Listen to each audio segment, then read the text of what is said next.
शहर बेंगलुरु के एक इदारे कर्नाटका मुस्लिम मुत्तहिदा तहरीक MEG न्यूज़ और फाइट फार्मास्यूटिकल्स की जानिब से शहर में एक अवार्ड तकरीब मुनाकिद की गई थी।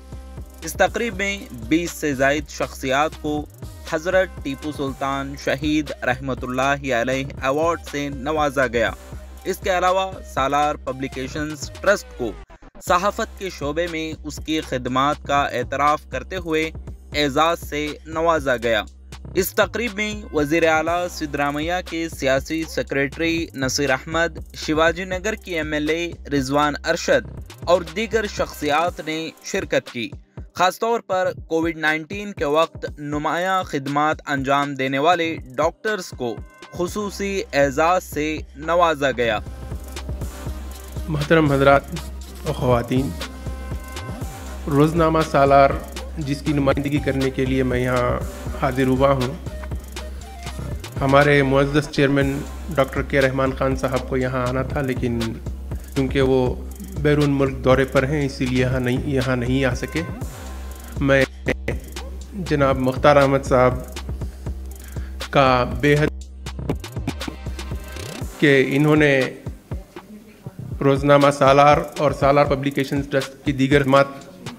का एतराफ़ करते हुए हज़रत टीपू सुल्तान शहीद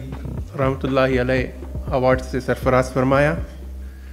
रोज़नामा सालार की शुरू से यही कोशिश रही है कि हमारे मुआशरे में एतदाल पसंदी के साथ और पूरी दयानतदारी के साथ सहाफ़ती ज़िम्मेदारी अदा की जाए, और इस कोशिश में आप तमाम हज़रात का ताउन, क़लमकारों का ताउन, और आज हमारे नए डिजिटल दौर में नए रुझानात में आपने जिन लोगों जिस तरह से हमारे सब्सक्राइबर्स बेस को बढ़ाने में जो ताउन किया है, इससे ये हमारी सालार की ताकत है। सालार ने हमेशा से ये कोशिश की है कि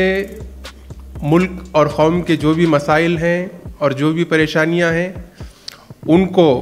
हुकूमत तक पहुंचाया जाए, और हुकूमत की जो बात है वो आप तक पूरी दयानतदारी के साथ पहुंचाने की कोशिश की जाए।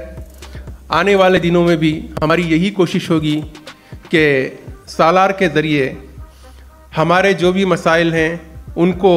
पूरी बेबाकी के साथ उजागर किया जाए, और इन मसाइल को सुलझाने के लिए हुकूमत पर एक दबाव बनाने के साथ साथ इसको सुलझाने के लिए हुकूमत क्या करती है वो भी पूरी दयानतदारी के साथ आप तक पहुंचाया जाए। और मैं उम्मीद करता हूं कि सालार की इस कोशिश में आप तमाम का ताउन हमेशा की तरह से शामिल रहेगा। मैं इस अवार्ड के लिए इदारा सालार की जानिब से जनाब मुख्तार अहमद और उनकी पूरी टीम